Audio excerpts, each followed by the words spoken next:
আগে তো চোখের গুনাহ শুধু যুবক করত, এখন চোখের গুনাহ বুড়া পর্যন্ত করে। 70 বছরের বুড়া এই পরিমাণ চোখের গুনাহ করে। ওই বুড়া 70 বছরের বুড়ার মোবাইলের গুনাহ দেখলে মনে হয় না যে এই বুড়া মরবো টরবো? কথা বলেন না কেন? এটাই বাস্তব, এটাই বাস্তব। আমার কথাগুলো সবসময় একটু শক্ত হয়, শুনতে একটু বেখাপ্পাই মনে হয়, কিন্তু কথা এটাই বাস্তব। বুড়াও এখন আর সামনে কাজ চলবে, তো এবার এটার পেছনে কাজ করে করে করে করে ওই রক্তের টুকরাটা একটা গোশতের টুকরায় পরিণত হয়েছে। কিসের টুকরা পরিণত হয়েছে? একটা গোশতের টুকরা পরিণত হয়েছে। ওই গোশতের টুকরা থেকে এরপরে আস্তে আস্তে আল্লাহ পাক পুরো শরীর দিয়েছেন। এর মধ্যে আল্লাহ আর আমি গোলাম, আমি নাফরমান, আমার এই দুই নিষ্পাপ হাত রবের কাছ থেকে আনছি। এখন একবারও চিন্তা করি না, একটা মুহূর্ত ভাবি না, একদিনও চিন্তা করি না যে এত গুনাহ নিয়া এই দুই হাত আমার রবের।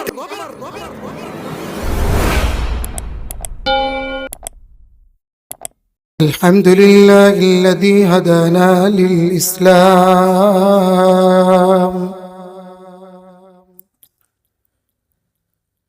وما كنا لنهتدي لولا أن هدانا الله الحمد لله الذي خلقنا وجعلنا من المسلمين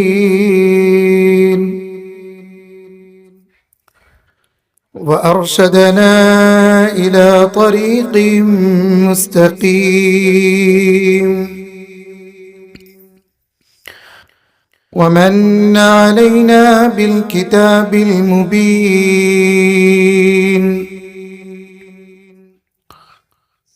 السبع المثاني والقرآن العظيم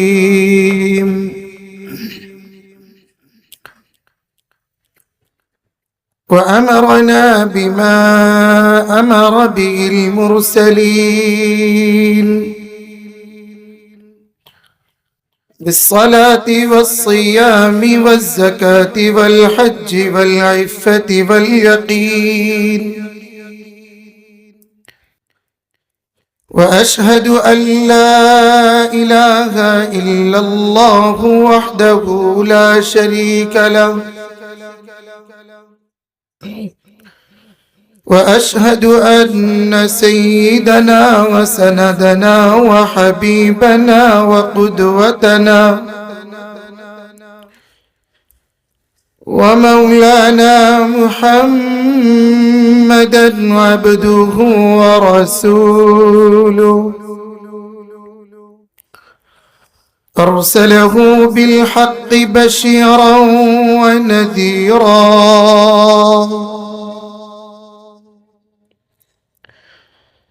وداعيا إلى الله بإذنه وسراجا وقمرا منيرا أما بعد فأعوذ بالله من الشيطان الرجيم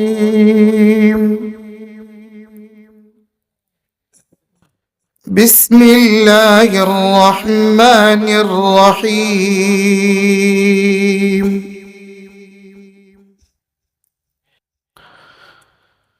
وذروا ظاهر الإثم وباطنه إن الذين يكسبون الإثم سيجزون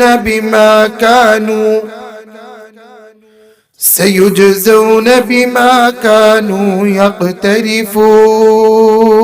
يقترفون وقال صاحب القرآن صلى الله عليه وسلم التائب من الذنب كمن لا ذنب له أو كما قال عليه الصلاة والسلام شكل محبة الشتبورب اللهم صل على محمد وعلى آل محمد অনেকের মুখ বন্ধ দেখতেছি তো একটু পড়েন আমার সাথে একবার اللهم صل على محمد وعلى آل محمد كما صليت على إبراهيم وعلى آل إبراهيم إنك حميد مجيد اللهم بارك على محمد وعلى آل محمد كما باركت على إبراهيم وعلى آل إبراهيم إنك حميد مجيد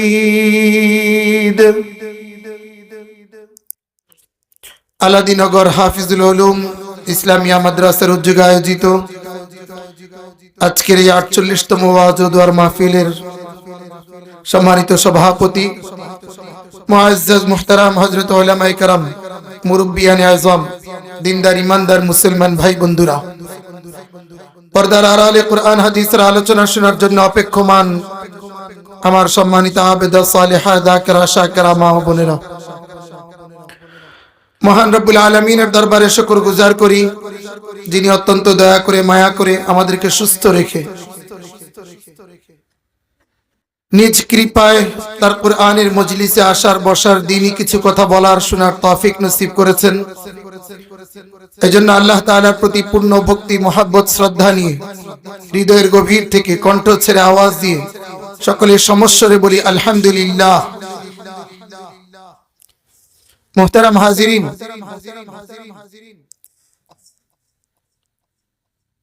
সম্ভবত আসরের পর থেকে নিয়মতান্ত্রিক হযরত উলামায়ে কেরাম গুরুত্বপূর্ণ আলোচনা করছেন।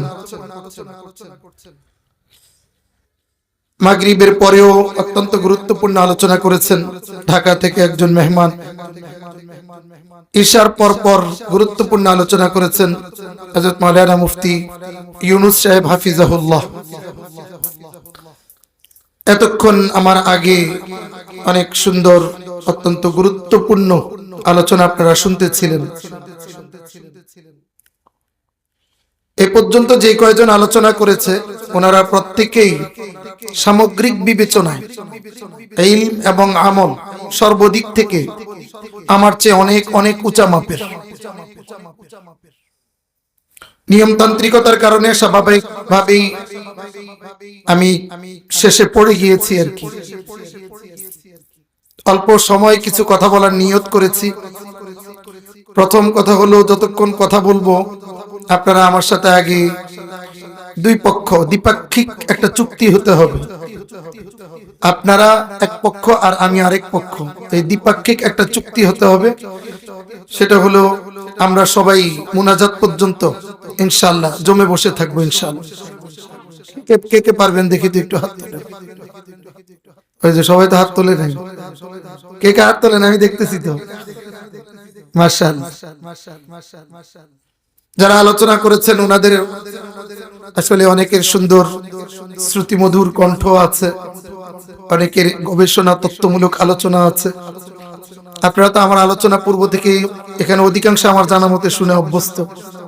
আমি সুর দিতে জানি না, এমনি কিছু সাদামাটা কথা বলি।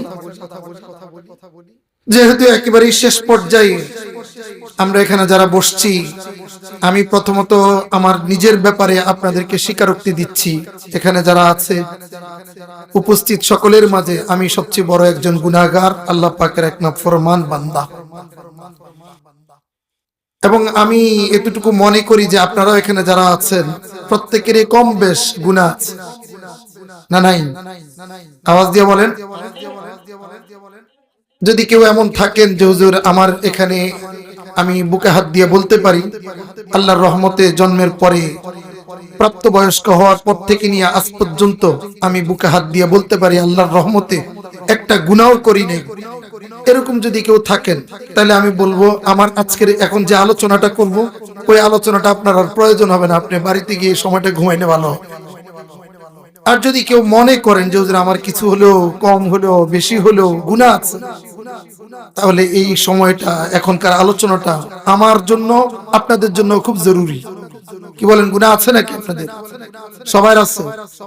হ্যাঁ, ছোট্ট ছোট্ট গুনাহ, ছোট্ট ছোট্ট গুনাহ আছে। আরে ছোট ছোট গুনাহ বলি না, বড় বড় গুনাহ? হ্যাঁ, কি পরিমাণ বড় বড় গুনাহ আছে বলেন তো? দাড়ি পাকা, সাদা দাড়ি পাকা বুড়ো বাবারা চোখ বন্ধ করে একটু দেখেন না, যৌবনে কি পরিমাণ বড় বড় গুনাহ করেছে। আমি তো চোখ বন্ধ করলে আমি আমার নিজের গুনার গুলার দিকে তাকাইলে আল্লাহি, আমি আল্লাহকে হাজির নাজির করে বলছি, আমি তো আমার গুনার দিকে তাকাইলে তো আমার কাছে পেরেশানি মনে হয় যে আল্লাহ, আল্লাহ পাক যদি দয়া না করে তো আল্লাহ পাকের বিচারের কাঠগড়া থেকে বাঁচার কোনো উপায় নাই। না আছে? আছে বলেন, আছে? এই গভীর রজনী গুনাহগুলোকে একটু মনে করে আল্লাহর দিকে পরিপূর্ণ ধ্যানের সাথে একটু কিছু কথা শুনি, এবং এই মজলিস থেকে অন্তত কিছু হলেও গুনাহ মাফ করিয়ে পরে বাড়িতে ফিরবো ইনশাআল্লাহ। বলেন ইনশাআল্লাহ। অনেকেই তো মনে করে যে আমার ছোট ছোট গুনাহ, আমার আর কি হবে? ভাই গুনাহ তো গুনাহ, গুনাহ ছোটও নাই, গুনাহ বড়ও নাই। 20 তো 20ই, এটা অল্প আর বেশি দুইটাই সমান, নাকি বলেন? আওয়াজ দিয়ে বলেন 20, এটা তো 20। আপনি যদি মনে করেন আপনার ছেলেটাকে, আচ্ছা অল্প একটু, ছোট্ট ছেলে, ও তো বুঝে না এটা কি বিষের বোতল না মধুর বোতল, ও বুঝতেছে না, কিন্তু ও কান্নাকাটি করতেছে, বাবা আমাকে দাও, বাবা আমাকে দাও। তো বাবা চিন্তা করে আচ্ছা এটা তো অল্প একটু, 20 তো কিচ্ছু হবে না, বেশি না, ওরে ও যেহেতু কান্নাকাটি করে ওর কান্নাটা একটু থামাই, অল্প একটু একটু ওকে একটু খাওয়াই দিই। ব্যাপারটা কি এরকম কোন সুযোগ আছে? বলেন এরকম কোন সুযোগ আছে? ওই বাচ্চাটা কি বাঁচবে? গুনাহটা এমনই ভাই, গুনাহ ছোট্ট, গুনাহ বড়, রব যদি চান ছোট্ট থেকে ছোট্ট গুনাহের জন্য রব জাহান্নামের আগুনে নিক্ষিপ্ত করে দিতে পারেন, জাহান্নামের আগুনে জ্বলতে হবে। আমরা কি কেউ এরকম সক্ষমতা আছে যে আল্লাহর সেই মারাত্মক জাহান্নামের যে উত্তপ্ত আগুন, জাহান্নামের যে উত্তপ্ত আগুন, যে আগুন প্রতিনিয়ত শিকল দিয়ে বেঁধে রাখা জাহান্নাম প্রতিনিয়ত শুধু চিৎকার করে আর লাফ দেয়, এরকম আমি আর আপনার মতো গুনাহগার গুলোকে নেয়ার জন্য এখানে আমরা কেউ কি আছি যে এরকম কোন একটু আগুনের মধ্যে আমি আমাকে একটু সময়ের জন্য ওই আগুনে জ্বালাইতে পারবো, এমন শক্তি আছে কারো? আরে ওটা তো অনেক উত্তপ্ত আগুন, দুনিয়ার সামান্য আগুনের মধ্যে মুহূর্তের জন্য তো নিজের দেহটাকে রাখতে পারি না, কি বলেন? পারি? তাহলে এই জাহান্নামের আগুনে যেহেতু যেতে পারবোই না, আল্লাহ পাককে একটু কাকুতি মিনতি করে বলি, আল্লাহ আমার পক্ষে সম্ভব না তোমার এই জাহান্নামের আগুনে জ্বলা, আমার পক্ষে কোনোভাবেই এটা সম্ভব না, এজন্য আমাকে জমিনেই তুমি মাফ করে পরে আমাকে কবরে নাও, যেন আমাকে জাহান্নামের আগুনে জ্বলতে না হয়। কি বলেন? আজকে এই পাক্কা ওয়াদাটা আল্লাহর সাথে করে মাফ চাইয়া, গুনাহ মাফ করা পরে উঠবো, এই ওয়াদা করতে পারি না ইনশাআল্লাহ? আমাদের জীবনটা ভাই একদম কি বুড়ো, কি যুবক, কি প্রাপ্তবয়স্ক মাত্র হয়েছে, একদম প্রত্যেকটা মানুষ এত এত পরিমাণে গুনাহের মধ্যে নিজেরা ডুবে আছি যেটা চিন্তাও করা যায় না। একটা সময় ছিল যে যুবক গুনাহ করত, অল্প স্বল্প করত। একটা সময় ছিল বুড়ো, সে তো গুনাহ করতেই না, গুনাহ বুঝতেও না। কিন্তু এমন একটা সময় আসছি আমরা, কি জওয়ান, কি বুড়ো, কি যুবতী, কি যুবক, কি বাবা, কি ছেলে, কি আলেম, কি গায়রে আলেম, সবাই আমরা গুনাহের ভিতরে ডুবে আছি। বলেন ঠিক না? এই গুনার মধ্যে ডুবে আছি, অথচ আল্লাহ রাব্বুল ইজ্জত আমাকে, আপনাকে, আমাদের সবাইকে অত্যন্ত মায়া করে, দয়া করে আপনাকে আর আমাকে বানাইছে। আমাকে আর আপনাকে আল্লাহ তাআলা মায়া করে বানাইছে। একটা কুকুরকে আল্লাহ পাক যেভাবে বানাইছে, একটা সিগালকে আল্লাহ পাক যেভাবে বানিয়েছেন, আমাকে আর আপনাকে কিন্তু এতটা সহজ স্তরে বানান নাই। খুবই মায়া করে, অত্যন্ত প্রিয় পাত্র হিসাবে আল্লাহ আমাদেরকে বানাইছে। বলেন ঠিক না?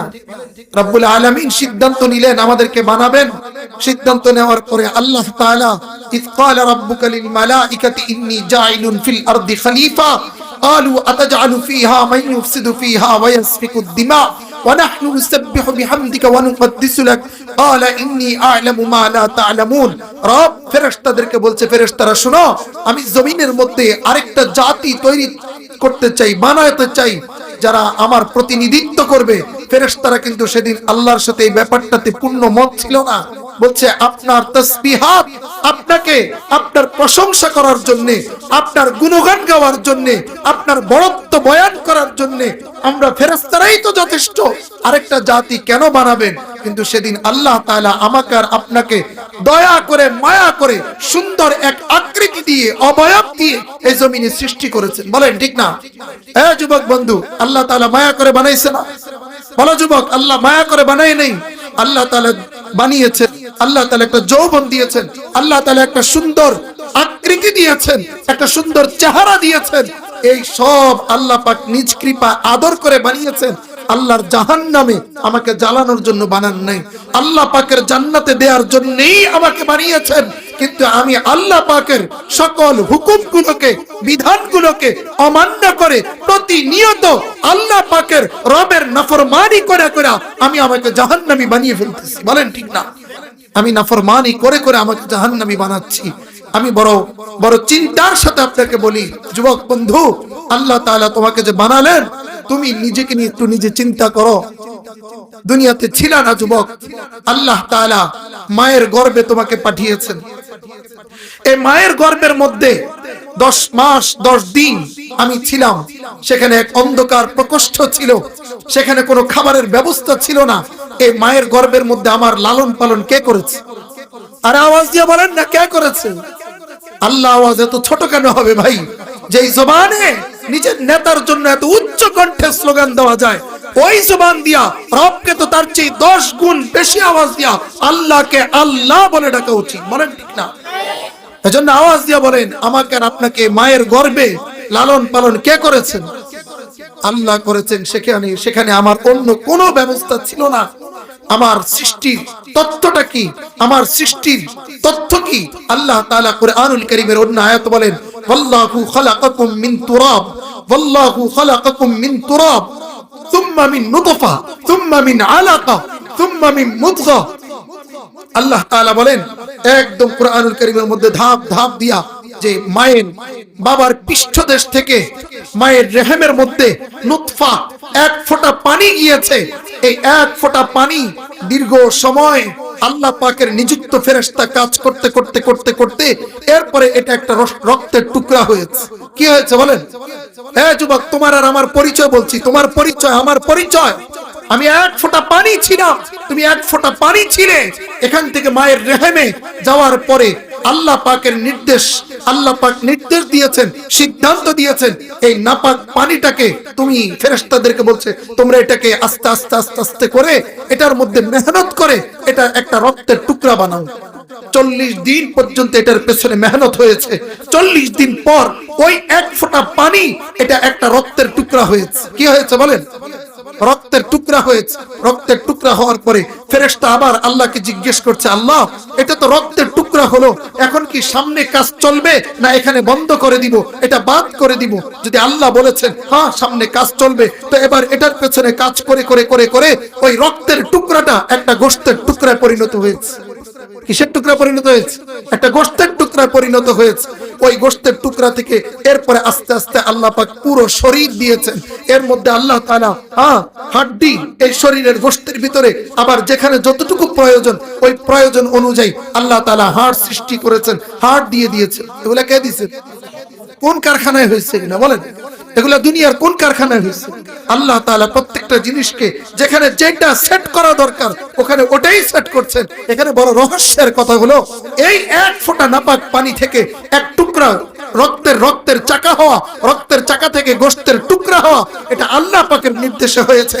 যদি আল্লাহ পাকের নির্দেশে হতে হতে হতে হতে এরপরে পুরো শরীর হয়েছে, আকৃতি আসছে। এরপরে আল্লাহ বলেছেন ওয়ানাফাখা ফীহি মির রূহ, এর মধ্যে রূহকে ফুঁকে দাও, এর মধ্যে একটা প্রাণবায়ু দিয়ে দাও, ইঞ্জিন সেট করে দাও। পরে আমার ভেতরে প্রাণ আসছে। প্রাণ আসার পরে এরপরে আল্লাহ পাক বলেছেন সুম্মা নুখরিজুকুম তিফলা, এবার এই শিশুকে তার মায়ের পেট থেকে সুন্দর করে নিরাপদে নিরাপদে দুনিয়ার মধ্যে তাকে বের করে দাও। কে করেছেন বলেন? এবার আমি আপনাদেরকে আগের ধাপগুলোতে আবার নেই। এই যে এক ফোঁটা পানি ছিল, এখান থেকে রক্ত, রক্ত থেকে একটা গোশতের টুকরা, এরপরে আস্তে আস্তে পুরো আকৃতি, এরপরে দুনিয়াতে আসা, এই যে প্রত্যেকটা ধাপ আপনার আমি পার করেছি না? আরে বলেন না, পার করি নাই? পার করি নাই? আমি আর আপনি পার করে করে করে করে আজকে আমি এক বয়সে, আপনি আরেক বয়সে, আরেকজন আরেক বয়সে। কিন্তু দোস্ত যুবক, এটা মনে রাখো, এই কথাটাকে একটু উপলব্ধিতে আনো। তুমি আর আমি তো এই ধাপগুলো আল্লাহর নির্দেশে পার করে আজকে এই পর্যন্ত আসছি, কিন্তু এই একই মায়ের রেহেম থেকে বহু ওই ফোঁটা পানি রক্তের চাকা হওয়ার পরে আল্লাহ নির্দেশ দিয়েছে এটা আর দুনিয়াতে আসবে না, ওই রক্তের চাকা মায়ের পেট থেকে চলে গেছে। কথা বলে না কেন? ওই গোশতের টুকরা মায়ের পেট থেকে নষ্ট হয়ে গেছে, সন্তান নষ্ট হয়ে ওখানেই শেষ। আল্লাহ পাক তার জীবন আসার আগেই স্টপ করে দিয়েছেন, বন্ধ করে দিয়েছেন। ওই রব যিনি তারটা বন্ধ করে দিয়েছেন, ওই রব চাইলে আমারটাও মায়ের পেটে সেখানেই বন্ধ করে দিতে পারতেন। আজকে এই পর্যন্ত আমি আর আপনি আসার কোনো সুযোগ ছিল না। বলেন সুযোগ ছিল? একটু চিন্তা করেন দোস্ত, কথাগুলো কেমনে এমনি নিলে হবে না। এই কথাগুলোকে একটু ব্রেন দিয়ে খাটায়, যে কি কথা এটা। আল্লাহ পাক প্রত্যেক ধাপ ধাপ ফেরেশতা অনুমতি চাইছে, আল্লাহ অনুমতি দিলেন, পরে আগাইছে। যদি আল্লাহ বলতেন না এটা দরকার নেই, তো এটা এরকম নষ্ট হয়ে যেত। এমন লাখো হাজারো সন্তান মাতৃগর্ভ থেকে নষ্ট হয় না? আরে বলেন হয় না? ওই তালিকায় যদি আমার নাম থাকতো, ওই তালিকায় যদি আপনার নাম থাকতো, তো বুড়া বাবা আপনি ওখান থেকে আইসা এই 70 বছর বয়স পর্যন্ত সম্ভব ছিল? তোর কে আনলেন এই পর্যন্ত আপনাকে আমাকে?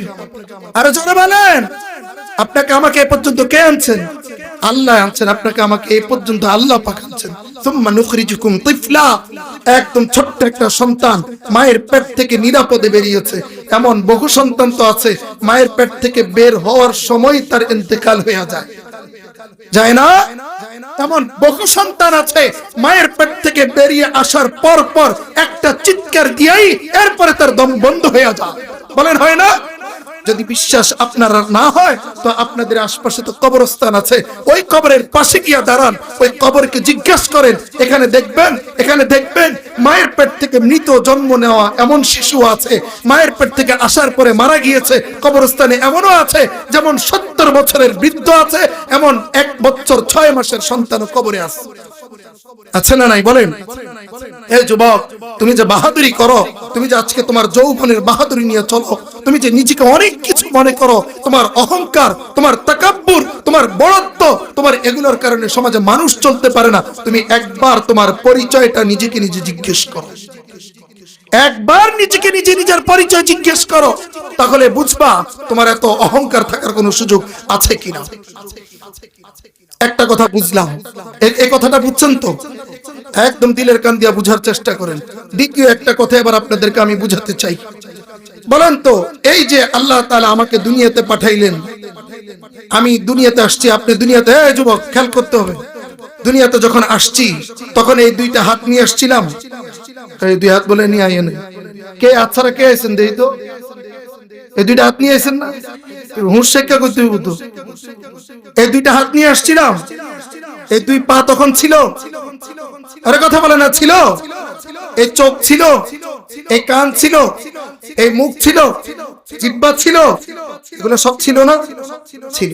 আচ্ছা বলেন তো, এবার আমাকে বলবেন, একদম বুড়ো চাচা দাদা যারা আছেন আপনারাও বলবেন, যুবক বন্ধু 20-22 বছরের যারা আছো যুবক বন্ধুরাও বলবা, যেদিন আল্লাহ পাক মায়ের পেট থেকে জমিনে আমাকে পাঠাইলেন, খেয়াল করবেন কিন্তু, মায়ের পেট থেকে, এই খেয়াল করেন, খানা দানা বন্ধ, খেয়াল করতে হইব। আল্লাহ পাক যেদিন জমিনে আমাকে পাঠাইলেন, আপনাকে পাঠাইলেন, এই চোখ দিয়া, এই কান দিয়া, এই হাত দিয়া, আমাকে বলেন তো, এই হাতটা নিয়ে যখন মায়ের পেট থেকে আমি আসছি, তখন এই হাতগুলো কি গুনাহযুক্ত ছিল না নিষ্পাপ ছিল? আওয়াজ দিয়ে বলেন, এই হাতগুলোতে কোনো গুনাহ ছিল? আল্লাহ কি গুনাহ সহ হাতগুলো দিয়েছে আমাকে? বলেন তো, এই চোখ 2টা আল্লাহ পাক যখন আমাকে দিয়া পাঠাইলেন, এই চোখ 2টাতে তখন কোনো গুনাহ ছিল? এই কানে কোনো গুনাহ ছিল? এই ঠোঁটে কোনো গুনাহ ছিল? এই জিহ্বায় কোনো গুনাহ ছিল? লজ্জাস্থানে কোনো গুনাহ ছিল? বলেন বলেন বলেন, এই যুবক বলো, ছিল? আল্লাহ যখন আমাকে পাঠাইলেন, আল্লাহ আমাকে বানিয়েছেন বড় মায়া করে, আল্লাহ আমাকে সৃষ্টি করেছেন বড় দয়া করে, যেখানে হার্ট ফিট করা দরকার এখানে হার্ট ফিট করেছেন, যেখানে কান দেওয়া দরকার সেখানেই কান দিয়েছেন, যেখানে চোখ দেওয়া দরকার সেখানেই চোখ দিয়েছেন, যেখানে কপাল দেওয়া দরকার সেখানেই কপাল দিয়েছেন। যেই জায়গায় যেটা দিলে পরে সবচাইতে সুন্দর হবে ওটাই করে দিলেন, এবং এগুলো সবগুলোকে নিষ্পাপ রাখলেন। এগুলো কোনোটাতেই একটা গুনার দাগ ছিল না, একদম নিষ্পাপ তুলতুলে সুন্দর ফুটফুটে একটা সন্তান করে আমাকে দুনিয়াতে পাঠিয়েছে। বলেন ঠিক না? বলেন ঠিক কিনা? আচ্ছা, এবার তাহলে এই 2 নম্বর কথা বুঝলেন। এবার তৃতীয় কথার উত্তর আমাকে দিবেন প্রত্যেকেই।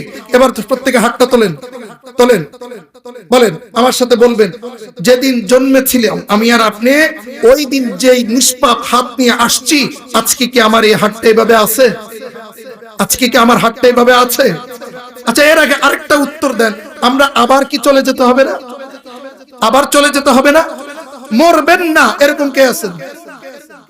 মরবেন না এরকম কেউ আছেন নাকি? প্রত্যেকেই মরবে। তার মানে মরলে যাবো কার কাছে? আরে বলে না কার কাছে? আল্লাহর কাছে। তো এই হাতটা আবার নিয়ে যাইতে হবে না? এই হাতটা দিলেন কে? আল্লাহ। আবার যেতে হবে কার কাছে? তার কাছে। আসলাম নিষ্পাপ গুনাহ 2টা হাত নিয়া। এখন এই গুনাহযুক্ত বলতেছেন যে এই হাতে গুনাহ আছে, কি পরিমাণ আছে? 22 বছর 25 বছরের যুবককে জিজ্ঞেস করলে সে বলতে পারবে তার এই 2 হাতে কি পরিমাণ গুনাহ সে বালেগ হওয়ার পর থেকে করেছে। একজন বুড়ো সাদা দাড়িওয়ালাকে জিজ্ঞেস করলে তিনি নিজেই বলতে পারবে কি পরিমাণ গুনাহ তার এই 2 হাত দিয়া সে তার এই 40 বছর জীবনে করেছে। এবার উত্তর দাও বুড়া চাচা, উত্তর দাও সাদা দাড়িওয়ালা বাবা, নিষ্পাপ যেই রব আমাকে 2টা হাত দিলেন, ওই রবের কাছে গুনাহওয়ালাই 2 হাত নিয়া আমি তার কাছে কিভাবে দাঁড়াবো? এটার প্রশ্ন নিজেকে নিজে করা দরকার। বলেন, করেন। এবার নিজেকে নিজে প্রশ্ন করেন। যদি রব বলে আমি তো তোর এরকম হাত দেই নাই, বলেন না কেন? যদি রব বলেন আমি তো তোকে এরকম হাত দেই নাই, তুই এটা কি নিয়ে আসলি? এটা কি নিয়ে আসলি? বলেন। একজন মা যখন তার ছোট্ট ছোট্ট বাচ্চা নিয়ে স্বামীর বাড়ি থেকে বাবার বাড়িতে যায়, বাবার বাড়িতে যাওয়ার পরে হয়তো ছোট্ট বাচ্চাটা খেলতে গিয়ে পড়ে মাথা ফেটে গেছে, হয় না এরকম? আর বলেন না হয় না এরকম? এখন মা এটা ব্যান্ডেজ করে পরে এখন বসে বসে কাঁদতে আছে আর বলে আমি এই ছেলের বাবারে কি জবাব দিব? আমি তার বাবারে কি জবাব দিব? আমি তো যখন আসছিলাম আমার সুস্থ সবল ছেলেটারে নিয়ে আসছি, আমি তার বাবারে এখন কি জবাব দিব? তার যে কপালটা ফেটে গেল এটার কি জবাব দিব? এটা একজন মা তার সন্তানকে নিয়ে চিন্তা করে, তার বাবার থেকে যেভাবে নিয়ে আসলাম এইভাবে তার বাবাকে বুঝা দিতে পারবো না। এই চিন্তা, এই টেনশন আমার মাথায়, আর আমি গোলাম, আমি নাফরমান, আমার এই 2 নিষ্পাপ হাত রবের কাছ থেকে আনছি। এখন একবারও চিন্তা করি না, একটা মুহূর্ত ভাবি না, একদিনও চিন্তা করি না যে এত গুনাহ নিয়া এই 2 হাত আমার রবের কাছে আমি কিভাবে ফিরিয়ে দিব। বলেন, আপনি চিন্তা করছেন? আমিও তো করিনি। করছেন কেউ এই চিন্তা? এবার একটু চিন্তা করে বলেন এই 2 হাত তারে কিভাবে দিবেন? যে নাকি আমার এত সুন্দর নিষ্পাপ দিল, আমি তার কাছে এই 2টা হাত কিভাবে ফিরিয়ে দিব? এই যুবক একটু চিন্তা করো, মন দিয়া, একটু মন দিয়া চিন্তা করো 2টা হাত কিভাবে নিয়ে যাবে। এবার উত্তর দিয়া বলেন, এই 2 নিষ্পাপ চোখ নিয়ে আসছেন, এই 2 চোখ নিয়ে আসছিলাম, একটা গুনাহ ছিল না। আর আজকে যুবক 25 বছরের একটা যুবককে যদি বলি যুবক তুমি দাঁড়ায়া বলো তোমার চোখের মধ্যে কি পরিমাণ গুনাহ আছে, তো যুবক হিসাব করতে করতে জিন্দেগি শেষ হবে, গুনাহ, চোখের গুনাহ হিসাব শেষ হবে না। কথা বলেন না কেন? চোখের গুনার হিসাব শেষ হবে না। কি যুবক, কি বুড়ো! আগে তো চোখের গুনাহ শুধু যুবক করতো, এখন চোখের গুনাহ বুড়া পর্যন্ত করে। 70 বছরের বুড়া এই পরিমাণ চোখের গুনাহ করে। ওই বুড়া 70 বছরের বুড়ার মোবাইলের গুনাহ দেখলে মনে হয় না যে এই বুড়া মরবো টরবো? কথা বলেন না কেন? এটাই বাস্তব, এটাই বাস্তব। আমার কথাগুলো সবসময় একটু শক্ত হয়, শুনতে একটু বেখাপ্পাই মনে হয়, কিন্তু কথা এটাই বাস্তব। বুড়াও এখন আর তার অ্যান্ড্রয়েড ছাড়া চলে না। কি কাজ করে? এই শুধু টিপতেই থাকে। এবার একটা যুবককে যদি জিজ্ঞেস করি তো যুবকের চোখ এই গুনাহ দিয়া ভরপুর, গুনাহে কবিরা দিয়া ভরপুর। উলঙ্গ ছবি দেখার গুনাহ, ল্যাংটা ছবি দেখার গুনাহ, নর্তকী দেখার গুনাহ, নর্তকী দেখার গুনাহ, বেগানা নারী দেখার গুনাহ, মোবাইলে খারাপ জিনিস দেখার গুনাহ, তার এই যত রকমের বেগানা নারী আছে এগুলা দেখার গুনাহ যুবকের চোখে আছে না নাই? বলেন, যুবক বলো আছে না নাই? আল্লাহ পাক তোমাকে এই অধিকার দিয়েছে এই চোখ দিয়ে তুমি গুনাহ করবা? তোমার এই চোখের গুনাহ করার কোনো অধিকার তোমাকে রব দিয়েছে? এই চোখ তো তোমার না, এই চোখ তো তিনি দিয়েছেন, এই চোখ তো নিষ্পাপ দিয়েছিলেন, কিন্তু এই চোখের মধ্যে এত গুনাহ ঢুকাইলা, এত গুনাহ ঢুকাইলা। এখন বলো এই দুইটা চোখ তাকে কিভাবে ফেরত দিবা? তাকে কিভাবে ফেরত দিবা? সে তো তোমার কাছে আমানত রাখছে। আল্লাহ তো এই দেহ পুরো অঙ্গ প্রত্যঙ্গ আমার কাছে আমানত রাখছে। আমি কথাগুলো বারবারই বলছি এজন্য যে আমার গুনাহ সবচেয়ে বেশি, বলার মাধ্যমে যেন আমার একটু উপলব্ধি হয়, আমি যেন আমার গুনাহটা আমার রবের কাছে মাপ চাইতে পারি, সামনের জীবনটা যেন একটু গুনাহমুক্ত করতে পারি। এজন্য আপনাদেরকে বলি আমার গুনাহ সবচেয়ে বেশি। মেরে ভাই, যুবক, দোস্ত, এই কানটা নিয়ে একটু ফিকির করো। কানের ভিতরে কি পরিমাণ গানের গুনাহ আছে, কানের ভিতরে কি পরিমাণ গানের গুনাহ আছে। তুমি তোমার এতটুকু জিন্দেগিতে যে পরিমাণ গান শুনছো এর 100 ভাগের 1 ভাগ যুবক তেলাওয়াত শুনে নাই কোনোদিন। কথা বলেন ঠিক না? 100 ভাগের 1 ভাগ যুবক তেলাওয়াত শুনে নাই কোনোদিন। 100 ভাগের 1 ভাগ তেলাওয়াত শুনে। লজ্জাস্থানের গুনাহ এটা তো বলে শেষ করার সুযোগ নেই। কিভাবে কত রকমে কত ধরনের লজ্জাস্থানের গুনাহ আমাদের আছে। এগুলো এই নিষ্পাপ আল্লাহ পাকের দেওয়া শরীরটাকে এইভাবে যে গুনাহ দিয়া জর্জরিত করলাম, কিন্তু কোনদিন চিন্তা করছি এই পুরো গুনাহ জর্জরিত একটা শরীর নিয়ে আমি আমার রবের কাছে কিভাবে দাঁড়াবো? এটা কোনদিন চিন্তা করছি? বলেন ভাই, বলেন চিন্তা করছি? কিন্তু এটা কি চিন্তা করা দরকার? হ্যাঁ, ওই যে যারা যারা দাঁড়াইতে পারবো আল্লাহর কাছে এরা যেতেছে, আর যারা চিন্তা করতেছে যে একটু মাপটাপ দরকার আছে এরা আছে। এবার বলেন এই এখন একটু চিন্তা করি যে আমি আমার এত গুনাহ নিয়ে আল্লাহ পাকের কাছে কিভাবে দাঁড়াবো? সম্ভব না। তাহলে আমি আমার জীবন থেকে গুনাহটাকে কমানো দরকার। প্রতিনিয়ত গুনাহ থেকে নিজের জীবনকে মুক্ত রাখা দরকার। কি বলেন? গুনাহ মুক্ত করতে রাজি তো? গুনাহ মুক্ত করতে রাজি ইনশাআল্লাহ? সবাই রাজি? আসেন না আমরা একটু জীবনটাকে গুনাহ মুক্ত বানাই। কিভাবে গুনাহ কমবে এটার একটু ফিকির করি। গুনাহ করতে করতে করতে করতে করতে আমি আপনি একজন মানুষ কাজ করতে করতে ক্লান্ত হয়, একজন মানুষ খাইতে খাইতে ক্লান্ত হয়, একজন মানুষ গাড়ি চালাইতে চালাইতে ক্লান্ত হয়, কিন্তু যুবক গুনাহ করতে করতে করতে করতে কোনোদিন বলে না যে গুনাহ করতে করতে ক্লান্ত হয়ে গেছে। গুনাহ করতে করতে কি হয় না? ক্লান্ত হয় না। তো গুনাহ তো করে কিন্তু কোনোদিন আর রবের কাছে মাপ চায় না। অথচ এক একটা গুনাহ করা মানি হলো আমি আমার রবের নাফরমানি করা। রবের নাফরমানির মাধ্যমে নিজেকে রবের থেকে, নিজেকে নিজের মালিকের থেকে, নিজেকে নিজের খালেকের থেকে দূরে সরায় দেওয়া, বিচ্ছিন্ন করে দেওয়া। বান্দা যখন গুনাহ করে তো আল্লাহর সাথে বান্দার যে সম্পর্ক, এই সম্পর্ক বিচ্ছিন্ন হয়ে যায়। বলেন কি হয়ে যায়? আল্লাহর সাথে বান্দার সম্পর্ক বিচ্ছিন্ন হয়ে যায়। আর বান্দা যখন ইস্তিগফার আর তওবা করে তখন আল্লাহর সাথে বান্দার সম্পর্কটা এমন ভাবে জোড়া লাগে। আল্লাহ যেন বলে, হাদিসের মধ্যে আসছে, একদম পরিষ্কার হাদিস, বান্দা যখন তওবা করে আল্লাহ পাকের কাছে ফিরে তো আল্লাহ পাক যেমন এরকম খুশি হয় যে কোন গোলাম, কোন এক লোক তার ঘোড়া নিয়া, তার সওয়ারি নিয়া মরুভূমিতে সফর করতেছিল। মরুভূমিতে সফর করতে করতে করতে এমন এক জায়গায় গেল যে জায়গা যাওয়ার পরে তার একটু ক্লান্তি আসছে, সে একটু ঘুমাইলো। ঘুম থেকে উঠে দেখে তার সওয়ারি এটা হারায় গেছে। এখন এই লোক এমন এক অবস্থা আছে, হেঁটে হেঁটে সামনের গন্তব্যেও যেতে পারবে না, হেঁটে হেঁটে পিছনে তার যেখান থেকে আসছে এখানেও যেতে পারবে না। লোকটা হতাশ হয়ে এখানে বসে আছে, হায় আমি কি করব, আমি কি করব, আমি কি করব, এমন এক হতাশার মধ্যে আছে। পরবর্তীতে লোকটা সিদ্ধান্ত নিল, সামনে গেলেও মরে যাব, পিছনে গেলেও হাঁটতে হাঁটতে মরবো, সামনে আর যাওয়ার দরকার কি, পেছনে আর যাওয়ার দরকার কি, আমার মৃত্যুই নিশ্চিত, আমার বাঁচানোর কোনো সুযোগ নেই, সুতরাং এখানেই বসে থাকি, এখানে বসেই আমি মরে যাই। লোকটা মরার সিদ্ধান্ত নিয়েই ওখানে বসে আছে।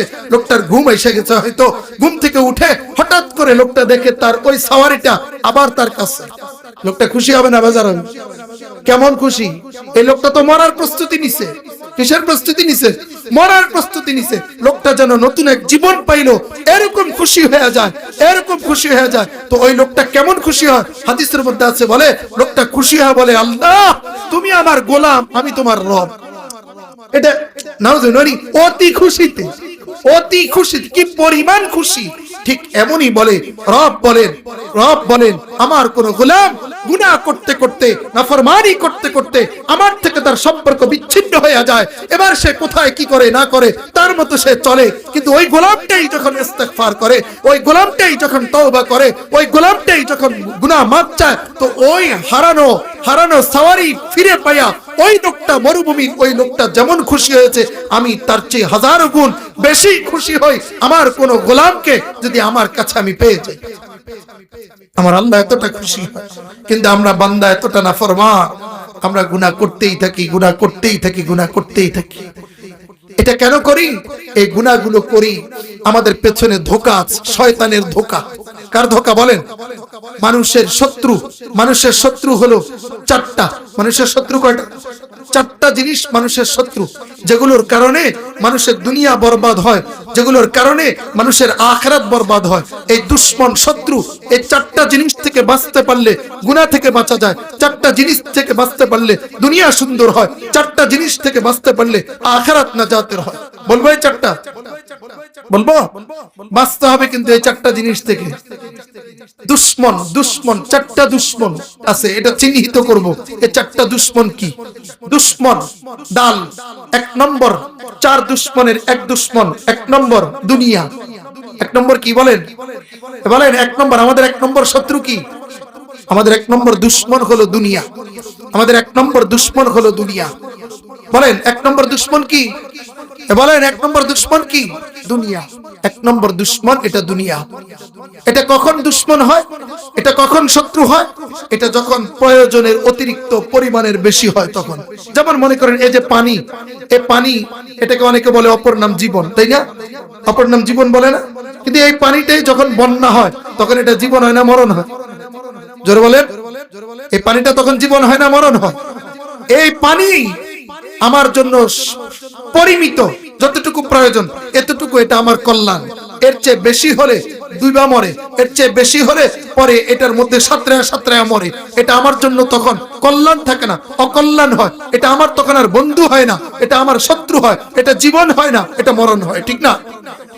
ঠিক একই ভাবে দুনিয়া এটা যতটুকু প্রয়োজন এতটুকুর মধ্যে যদি সীমাবদ্ধ থাকি তাহলে ঠিক আছে। কিন্তু এটা যখন অতিরিক্ত আশা করি, আমার একটা বাড়ি আছে আরেকটা লাগবে, একটা দোকান আছে আরেকটা দোকান লাগবে, একটা গাড়ি আছে আরেকটা গাড়ি লাগবে, এটা আছে ওটা লাগবে, অমুকের আছে আমার নাই কেন, তার আছে আমার হয় না কেন, এই যে এক হতাশা, এটা হলে তখন এই দুনিয়া আমার শত্রু হয়। এই দুনিয়া আমাকে জাহান্নামে নেওয়ার কারণ হয়। কথা বুঝছেন কিনা? এজন্য আমাদের বুজুর্গ উলামায়ে কেরাম বলেছেন, আদ-দুনিয়া জিফা ওয়া তালিবুহা কিলাব। দুনিয়া এটা হলো একটা মৃত প্রাণীর ন্যায়। বলেন দুনিয়াটা কি? মৃত প্রাণীর মতো। আর দুনিয়ার পেছনে যে দৌড়ায়, দুনিয়ার তালাশে যে দৌড়ায়, সেগুলো ওই মৃত প্রাণীর পেছনে দৌড়ানো কুকুরের মতো। কার মতো? কথা বলে না, কার মতো? কুকুরের মতো। কুকুর মৃত প্রাণী খায় না? একটা মরা জিনিস পাইলে কুকুর এটা খায় না? এটা কুকুরে খায়। তবে এটা শুধু কুকুরে খায় না, এটা শুকুরও খায়, এটা শিয়ালও খায়, ঠিক না? কিন্তু কুকুরের সাথে কেন এটা তুলনা করলো? এখানে এক চমৎকার বিষয় আছে। কুকুরের সাথে তুলনা করার কারণ হলো, মনে করেন একটা ছাগল মারা গেছে, এটা পড়ে আছে। শকুন যদি দেখে তো শকুন এটাকে দিনের বেলা আইসা পরে এটা খেয়ে চলে যায়। শিয়াল রাতের বেলা আইসা খায়, শকুন দিনের বেলা খায়, শিয়াল রাতের বেলা খায়। আর কুকুর কখন খায়? বলেন কুকুর কখন খায়? দিনেও খায় রাতেও খায়, দিনেও খায় রাতেও। কথা বুঝেন না আমার কথা? দিনেও খায় রাতেও খায়, অর্থাৎ তার খাওয়ার নির্দিষ্ট কোনো সময় নেই। যখন পায় তখনই খায়, যেখানে পায় সেখানেই খায়, যা পায় তাই খায়। কথা বলেন না কেন? এটা কার স্বভাব? আরে বলেন এটা কার স্বভাব? কুকুরের স্বভাব। যেই মানুষটাও এরকম দুনিয়ার পেছনে দৌড়ায়, সে কখন দুনিয়া কামাই করবে এটার কোনো তার নির্দিষ্ট সময় নেই। নামাজের সময়ও দুনিয়া, নামাজের বাহিরেও দুনিয়া, তাসবিহাতের সময়ও দুনিয়া, তাসবিহাতের বাহিরেও দুনিয়া, তেলাওয়াতের সময়ও দুনিয়া, তেলাওয়াত ছাড়াও দুনিয়া। তার কোনো সময়টা নির্দিষ্ট নাই। এজন্য বলেছে এটাও ওই কুকুরের মতো। এটাও কি এরকম মানুষ আছে না নাই? নামাজ বাদ দিয়া দুনিয়া, নামাজ বাদ দিয়া দোকান, নামাজ বাদ দিয়া খেত খামার, নামাজ বাদ দিয়া চাকরি, অর্থাৎ তার নির্দিষ্ট কোনো সময় নেই। সে সময় আনসময় সব সময় শুধু দুনিয়া দুনিয়া দুনিয়া। মানে এটা হলো ওই কুকুরের মতো। কথা বলে। কুকুরের আরেক স্বভাব। কেন কুকুরের সাথে এটাকে উদাহরণ দিল? শিয়াল এটা ওই মৃত প্রাণীর গোশত খায় না হাড্ডি খায়? কথা বলেন না? গোশত খায়, শকুন গোশত খায়, কুকুর গোশত খায়, হাড্ডিও খায়। কথা বলেন না? কুকুর গোশত খায়, হাড্ডিও খায়। এজন্য মানুষের সাথে তুলনা।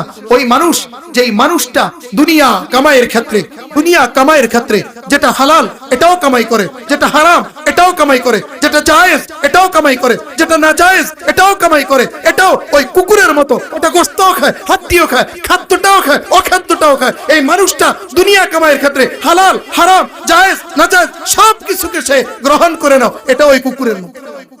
আছে না এরকম মানুষ? আছে এরকম মানুষ? কি পরিমাণ আছে, কি পরিমাণ আছে? আচ্ছা, এরপরে কুকুরের আরেক স্বভাব দেখে।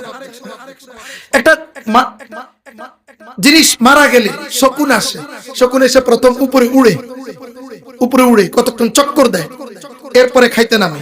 ওই চক্করটা দিয়ে সে তার স্বজাতি আরো শকুনদেরকে দাওয়াত দেয়, এখানে একটা বড় গরু মারা গেছে, আয় তোরা সব ভাগযোগ করে খাই। শিয়াল আইসে প্রথম হুক্কা হুয়া 2-4টা চিৎকার মারলে তার শিয়ালের দলবল আরো কিছু আসলে পরে ভাগযোগ করে খায়। শকুন সেও তার স্বজাতি সবাইরে নিয়ে খায়, শিয়াল সেও তার স্বজাতি সবাইরে নিয়ে খায়। আর কুকুর বিশাল গরু মইরা পড়ে রইছে, সে আয়া খাওয়া শুরু করে, এক কামড় খাওয়ার আগে 3-4 বার ডানে বামে 7 বার তাকায়। কথা বলেন না কেন? 7 বার তাকায় দেখে অন্য আরেকটা কুকুর আসে কিনা। দূর থেকে যদি বুঝে আরেকটা কুকুর আসছে, গেউ গেউ করে এটার দৌড়ায় আগে 3 মাইল দূরে দিয়ে এসে তারপরে সে আরেক কামড় দেয়। বুঝেন না কথা? অথচ এই কুকুরটা নিজেও জানে এই পুরা গরুটা সে একা খাইতে পারবে না, কিন্তু তারপরেও তার স্বজাতি আরেকটাকে কাছে ধরে আসতে দেয় না, সে একাই পুরোটা নিবে। এটা হলো তার স্বভাব। কিছু মানুষ এমন আছে যাদের মধ্যে তারাও পুরো দুনিয়াটা যেন একসাথেই তার দরকার, অন্য কেউ হোক এটা সে কোনো সময় চায় না। এটা তার কুকুরের স্বভাব, এটা তার ভিতরে দুনিয়া ঢুকছে। এই দুনিয়া এটাই হলো তার দুশ্মন। দুনিয়াটা হলো কি? আমার আর আপনার জন্য দুনিয়াটা হলো দুশ্মন। ওয়ামাল হায়াতুদ দুনিয়া ইল্লা মাতাউল গুরুর। দুনিয়া এটা ধোঁকা। বলেন দুনিয়া এটা কি? হ্যাঁ ভাই, দুনিয়া এটা কি? ধোঁকা।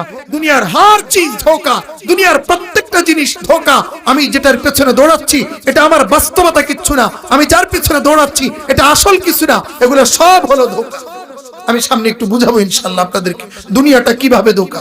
তাহলে বললাম আমাদের শত্রু 4টা, এর মধ্যে 1 নম্বর, আরে ভুলে গেছে, 1 নম্বর দুনিয়া, দাল দুনিয়া, দুশ্মন 2 নম্বর শিন শয়তান। আমাদের আরেকটা শয়তানকে, আরেকটা দুশ্মনকে শয়তান। আমাদের আরেকটা বড় শত্রুকে, এটা চিনেন? দেখছেন কোনদিন? কিন্তু এটা হলো সবচেয়ে বড় দুশ্মন। ইন্নাশ শাইতানা লাকুম আদুউম মুবিন, ইন্নাশ শাইতানা লাকুম আদুউন ফাত্তাখিদুহু আদুওয়া। শয়তান এটা হলো আমাদের একদম প্রকাশ্য দুশ্মন, এটাই সবচেয়ে বড় দুশ্মন। এটা আল্লাহ পাকের সাথে কথা বলে আসছে, ফাবিমা আগওয়াইতানি লাআকুদান্না লাকুম সিরাতাকাল মুস্তাকিম। রব সিরাত মুস্তাকিম থেকে তোমার প্রত্যেকটা বান্দাকে, তোমার প্রত্যেকটা গোলামকে আমি সিরাত মুস্তাকিম জান্নাতের রাস্তা থেকে পথভ্রষ্ট করবই, জাহান্নামী বানাবই। এটা শয়তান আল্লাহর সাথে চুক্তি করে আসছে। শয়তান পরিষ্কার বলছে, সুম্মা লাআতিয়ান্নাকুম মিন বাইনি আইদিহিম ওয়া মিন খালফিহিম ওয়া আন আইমানিহিম ওয়া আন শামাইলিহিম ওয়া লা তাজিদু আকতারুহুম শাকিরিন। রব আমি বলছি, যেহেতু মানুষের কারণে আমি বিতাড়িত হয়েছি, এই মানুষকে, বনি আদমকে, আদম সন্তানকে জাহান্নামী বানানোর জন্য আমি প্রত্যেকটা মোড়ে বসবো, একটাকেও আমি জান্নাতি হতে দিব না। এটা শয়তানের ওয়াদা করে শয়তান আমাদের পেছনে দুশ্মনী শুরু করছে। আমাদের প্রকাশ্য, আমাদের সবচেয়ে বড় আরেকটা দুশ্মন হলো শয়তান। এই শয়তান থেকে বাঁচা, কিভাবে বাঁচবো এটা আরেক আলোচনা, লম্বা আলোচনা। শয়তান থেকে বাঁচতে হলে কিভাবে বাঁচা যায়? শয়তান থেকে বাঁচার 1 নম্বর ঔষধ আউযু বিল্লাহি মিনাশ শাইতানির রাজিম। শয়তান আসছে কিনা দেখবো কিভাবে? যখন গুনাহ করতে মনে চায় বুঝবো শয়তান আসছে। বলেন না কেন? শয়তান আসছে এটা কখন বুঝবো? শয়তান আসছে এটা কখন বুঝবো? যখন যুবক মনে করবে যে অমুকের সাথে ফোনে একটু কথা বলতে মনে চায়, বুঝবো শয়তান আসছে। আউযু বিল্লাহি মিনাশ শাইতানির রাজিম। এরপরও কাজ হয় না তো দ্বিতীয় ওষুধ অ্যান্টিবায়োটিক, লা হাওলা ওয়ালা কুওয়াতা ইল্লা বিল্লাহ। এটা তো কাজ হয় না তো আবার হাই অ্যান্টিবায়োটিক, আস্তাগফিরুল্লাহ রাব্বি মিন কুল্লি যামবি ওয়া আতুবু ইলাইহি। এগুলো হলো শয়তানের মতো দুশমনকে নিয়ন্ত্রণ করার ঔষধ। তার জন্য লাঠি মাই। কথা বুঝে আসছে? তাহলে আমাদের 2 নম্বর দুশমন কে? শয়তান। 3 নম্বরের দুশমন হলো মাখলুক। দুশমন মাখলুক। মাখলুক বিবি সন্তান, এগুলো কখনো কখনো দুশমন, সব সময় না। বিবি সন্তান এগুলো কখনো কখনো কি হয়? দুশমন হয়, শত্রু হয়। দুশমন হয়, শত্রু হয় কখনো কখনো। যেই ছেলে বুড়া হওয়ার পরেও 20 বছর 22 বছর হওয়ার পরেও হাফ প্যান্ট পরে পরে ঘুরে, ওটা বাবার জন্য দুশমন, ওটা বাবার জন্য শত্রু। যেই যুবক বড় হওয়ার পরেও এটা এখনো মাথার চুল উল্টা পাল্টা করে কাটে, এটা বাবার জাহান্নামে যাওয়ার কারণ। যেই ছেলে এই যুবক হওয়ার পরেও এখন তার যৌবন দিয়া যত অপকর্ম করে করে চলে, তার পদ পদবি দিয়া যত অপকর্ম করে করে চলে, এই সন্তান বাবার জন্য শত্রু, দুশমন। বাবার জন্য কি বলেন? ওই মহিলা, যেই মহিলা বেপরদা হইয়া হইয়া রাস্তা রাস্তায় ঘুরে, মার্কেটে মার্কেটে ঘুরে, ওই মহিলা, যেই মহিলাকে মহল্লার সব পুরুষেরা চিনে, এই মহিলা এটা তার স্বামীর জন্য শত্রু, এটা দুশমন, এটা স্বামীর জাহান্নামে যাওয়ার কারণ। কথা বুঝে আসছে কি বলেন? বলেন মাখলুক এটা আমার শত্রু হয় কখনো কখনো, দুশমন হয় কখনো কখনো। আর 4 নম্বর হলো নফস। একটা নফস আছে আমাদের। নফস, নফস কি জিনিস? নফসের সহজ ব্যাখ্যা হলো যেটা সবসময় আমাকে খারাপ কাজ দিকে, আল্লাহ রসুলের বিধানের বিপরীত যেটা করাইতে চায়, এটা নফস। এগুলো হলো আমাদের দুশমন, এগুলো আমাদের শত্রু, এগুলোর মাধ্যমেই আমরা গুনাহের দিকে ধাবিত হই। এগুলোর মাধ্যমেই আমি গুনাহ করি। মিথ্যার গুনাহ, গীবতের গুনাহ, সমালোচনার গুনাহ, সুদের গুনাহ, ঘুষের গুনাহ, ইয়াবার গুনাহ, মদের গুনাহ, জুয়ার গুনাহ, জিনার গুনাহ, এই সবগুলো গুনাহ করি এই 4 দুশমনের প্রভাবে। কয় দুশমনের প্রভাবে? 4 দুশমনের প্রভাবে। এদের প্রভাবে পড়েই আমি আর আপনি এই গুনাহগুলো করি। আমি গুনাহ করার সময় যুবক গুনাহ করার সময় একবারও এটা চিন্তা করে না যে আমি যে গুনাহ